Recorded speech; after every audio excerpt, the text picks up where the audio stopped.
Saat membangkitkan fosil Pokemon, sebenarnya bentuk yang terlihat sekarang bukanlah bentuk Pokemon tersebut di masa prasejarah. Mungkin beberapa tetap mempertahankan diri dengan bersembunyi di tempat yang sulit ditelusuri banyak orang. Namun beberapa benar-benar sudah punah, dan ketika fosil mereka dihidupkan, ada beberapa bagian tubuh yang terbentuk tidak sempurna. Pastinya ini menjelaskan bahwa masih ada kemungkinan bahwa Pokemon fosil memiliki jenis baru dan bentuk yang lebih menyeramkan dan pastinya brutal juga dengan data mereka.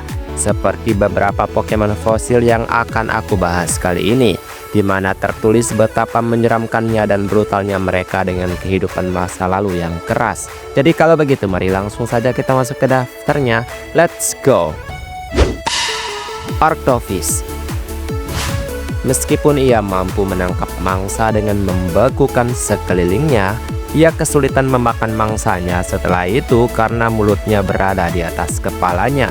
Dan bisa kita lihat dong gimana bentukan Pokemon fosil Galar yang satu ini.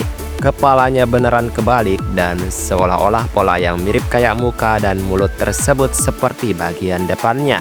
Padahal sebenarnya itu adalah bagian kening atau kepala atas. Mulut mereka terpasang terbalik dan membuat bentuk Pokemon ini absurd banget. Namun disebutkan bahwa ia membekukan mangsanya untuk menangkap mereka. Jika bentuknya tidak tertumpuk, ini bakalan mematikan banget. Omastar.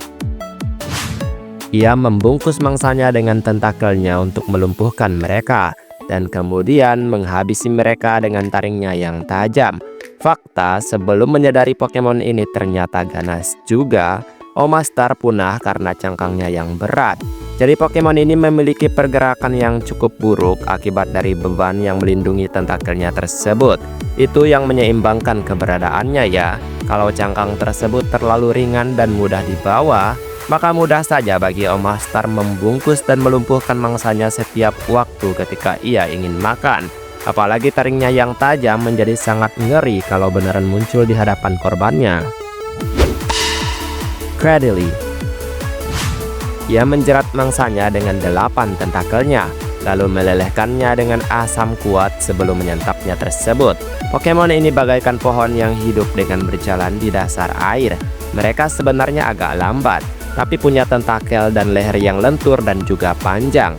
Maka saat menjerat mangsa dengan tentakelnya, tampaknya tidak akan terlalu sulit karena tentakel tersebut lentur banget dan berada di kepalanya yang memiliki leher yang panjang dan juga pastinya lentur, memungkinkan mangsa kesulitan menganalisis pergerakannya saat ingin menyerang.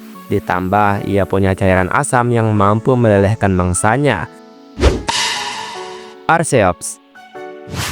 Mereka cerdas dan akan bekerja sama untuk menangkap mangsa. Dari darat, mereka menggunakan start tertentu untuk berlari untuk terbang.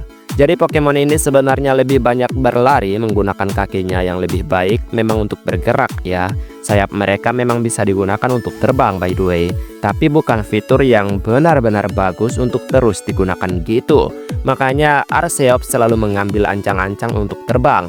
Mereka dituliskan sebagai nenek moyang dari para Pokemon burung, hidup berkelompok untuk membuli mangsa dan menangkap mereka. Bahkan terkadang membuli dan membunuh sesama Arceus juga loh. Armaldo. Meskipun hidup di darat, ia juga merupakan perenang yang handal ya. Ia menyelam ke laut untuk mencari mangsa, menggunakan cakarnya yang tajam untuk menjatuhkan mangsanya tersebut. Sebagai spesies fosil serangga, maka jelas Armaldo adalah serangga yang gak bakalan mudah diinjak atau dijentik seperti serangga kecil modern gitu. Mereka tumbuh lebih besar dan lebih mengerikan. Oke lah, praevolusi memang tampak lucu dan tidak terlihat berbahaya. Namun jika sudah berdiri seperti ini dan punya cakar yang benar-benar tajam, siapapun akan menyerah untuk berenang di lautan. Rampardos. Tengkoraknya sekeras besi.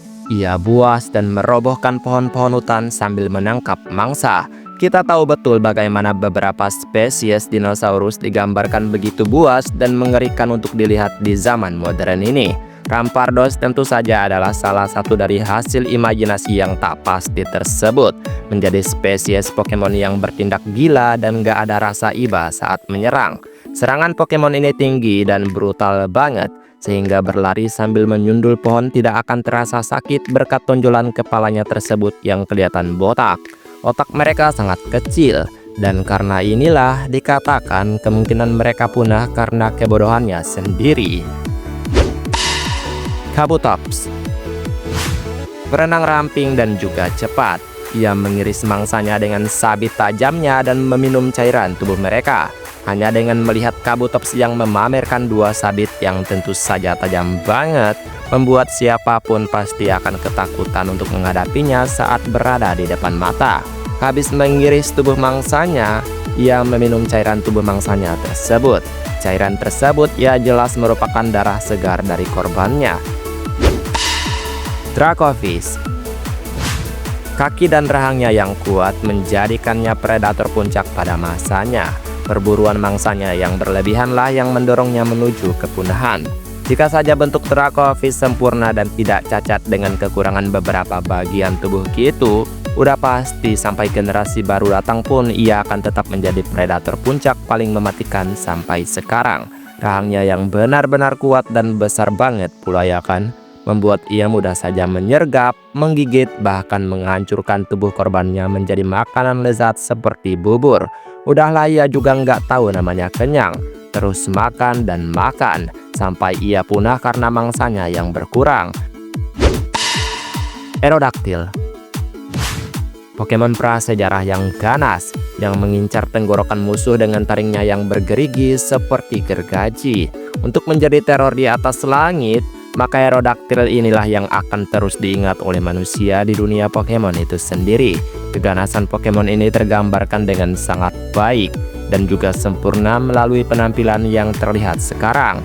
Meskipun ya sebenarnya bentuk Aerodactyl yang benar itu ya bentuk Mega Evolution-nya, yang bahkan lebih mengerikan ya kan, karena berada di atas langit gitu, maka mengincar mangsa yang cocok untuknya akan sangat mudah. Pasti mangsanya atau musuhnya tersebut parno buat keluar sarang. Tyrantrum. Berkat rahangnya yang sangat besar, yang dapat merobek pelat logam tebal seakan-akan cuma kertas, ia tak terkalahkan di dunia kuno yang pernah dihuninya. Secara kekuatan, Pokemon ini kuat dan terlihat bahwa penampilannya memang mengerikan. Ya jelas mengerikan lah ya kan, karena ia juga didasarkan pada dinosaurus paling populer sebagai puncak dan predator paling ganas. Bayangkan, Tyrantrum merobek logam tebal seolah itu cuma kertas. Apalagi mangsanya yang bahkan mungkin tidak sekuat logam tebal tersebut. Adapun Pokemon tipe Steel, ya kayaknya beberapa diayam-ayamin sama Pokemon ini. Dan itulah beberapa Pokemon fosil paling brutal, ganas, dan mengerikan. Pastinya perubahan pada pembentukan fitur tubuh mereka banyak berubah lah ya kan. Dan memang ada beberapa fosil yang tidak seganas mereka juga kok. Oh iya, sebenarnya tenggorokanku juga agak sakit ya guys. Jadi aku ya menyampaikannya agak lambat gitulah. Baiklah, sampai di sini video hari ini, dan kita ketemu lagi di pembahasan lainnya. Aku pamit dulu. Dadah.